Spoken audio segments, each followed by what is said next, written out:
Hi everyone, this is Penny and Stevie with Hey Try This Kids Edition. where food, health, and nutrition come together.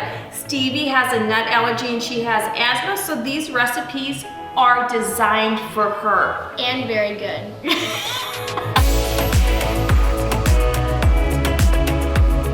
So let's get started on our first thing that we're going to make. This is my version of a polenta French toast sticks. So good. So the first thing we're going to do is put in 2 cups of coconut milk. Okay, so now that the coconut milk is on a light simmer, I'm gonna have Stevie put in about a half of a teaspoon of cinnamon. Cinnamon adds that little bit of warmth to it and is excellent for antioxidants. There you go. Perfect, good job. So then we're gonna add in 1 tablespoon of vanilla extract, 1 big tablespoon of brown sugar. There we go. I'm gonna have Stevie whisk it for me. Hey, you are a pro, my friend. Yes! Thank you. So now I will whisk, and now Stevie, I want you to slowly pour in the polenta. What is polenta? Polenta is ground cornmeal. And so it's high in antioxidants, and you can make so many different things with this, and you can add so many different flavors. Oh. So now we're going to add some fine shredded coconut. Coconut is great antioxidant, and it also adds a little bit of extra coconut flavor along with the milk. So now we're just going to stir this because you want to just light simmer, because if it's on too high, it's going to bubble all over everywhere and it's going to splatter. I'm going to have my sous chef, Stevie, do a taste test. That's good. Can you taste that coconut? Yum.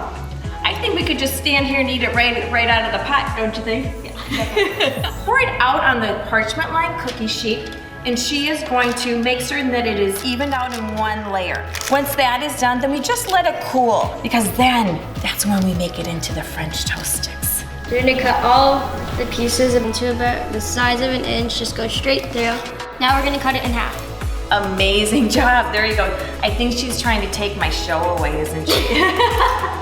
So now once they have set, we're gonna put them in the air fryer, and Stevie is just lightly spraying them with a little bit of spray olive oil so they get nice and crispy on the outside and then nice and creamy on the inside. Place them inside the air fryer. We put them on 350 for 9 minutes, and now, oh goodness, look at the goodness here. Stevie is now going to show her new favorite thing to do with syrup. Stevie, what are you gonna do with the syrup?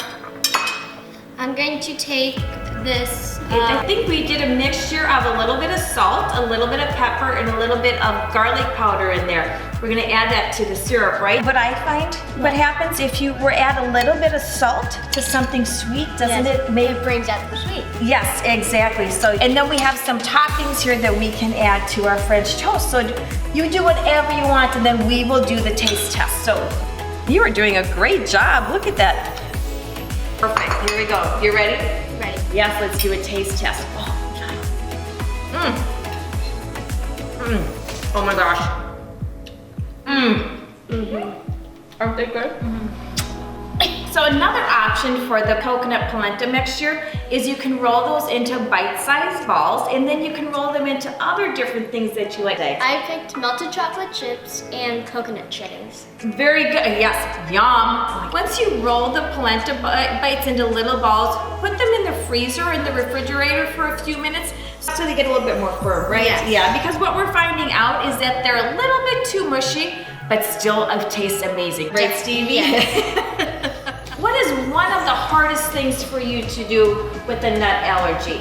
Probably just like going to one of my friends or something for a birthday party, and there's just like cake, but I can't eat it. That's kind of hard. What advice can you give to anybody out there with a nut allergy and they do walk into a party and they can't eat the cake? It doesn't taste as good as it looks. And I think all adults need to remember that. You know, that's some really good advice. I should just have her be doing this show and not me. So I said to Stevie, we have time for one more recipe. Do you want to do tacos or do you want to do Stevie bites? This is our recipe that we're coming up with together. She goes, oh no, let's do the Stevie bites, right? Okay, so let's get started. Stevie, do you know what these are? yes, they are dates. Yes, and so what did we do beforehand? We put them in water. Yes, yes. And the reason why we put them in water is because it makes them softer, so they blend up a little bit faster. Put the dates in the food processor. 1 cup of gluten-free oats. Excellent job. So right away what we're gonna do is we're gonna put this on and then we're gonna pulse it together.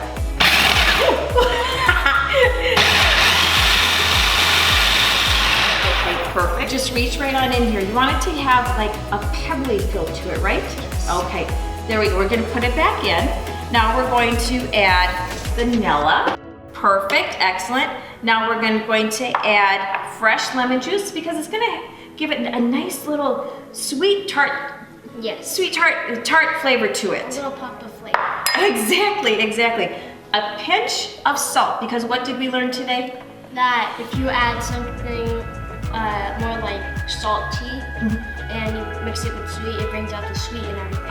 Amazing. Let's add one more. Oh, look at perfect. And then we are going to add 1 tablespoon of cacao powder. And cacao powder it's chocolate, but it doesn't have any of the sweetness. Yeah, a little bit more. Perfect, added to it. And then we're gonna add just half of the coconut flakes. Perfect, there we go. So then we just put this on again. Isn't this a really easy recipe? Yes. Yes. And we're just gonna have Stevie pulse it. Oh, yes. That's like the perfect texture, Yes. isn't it? Yes. So what you, let's taste it. Let's do. That lemon in there is really good. The lemon and the cacao are perfect together, aren't they? Yes, very good. So Stevie is showing you, she's taking about a bite-sized clump of the mixture and then she's rolling it into a ball right there. These are Stevie bites. Now if you wanted a little bit of an extra added treat, you can always roll them in some more cacao powder, or you can roll them into the coconut flakes. Look at those. Those are like the perfect little bite-sized dessert. Definitely. You know what, and the nice thing is about these, you can put them in your refrigerator. They'll stay for a week. You can pop them into a little Ziploc bag. You can take them along for a snack in the car. Yeah. Take them to school. Cheers. I'd like to thank you so much for coming along on our cooking adventure with Penny and Stevie of Hey Try This, Kids Edition. where food, health, and nutrition come together. We can do this together. See you next time. Bye.